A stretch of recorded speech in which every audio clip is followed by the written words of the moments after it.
Hello YouTube, and I'm here to do a review of the skin product I was using. It looks kind of dark because of the lighting, but anyway. People say that it's working, and I'm noticing I had dents in my face and they're going. So I'm gonna hold on, pretend it's working because I don't want to switch the regimen now. My forehead is clear, but these sides here, my cheeks and under here doesn't get clear. So I'm still working on my hair. My hair is still in the protective styling device. And it's really good out from the last time I washed it.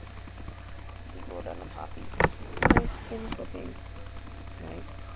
Yeah. I'm trying to reach my natural skin color, which is like a mango-ish color. So I'm just going to continue using the steps and then getting the dead skins off my face and getting back to my natural color, which is this. Bye guys.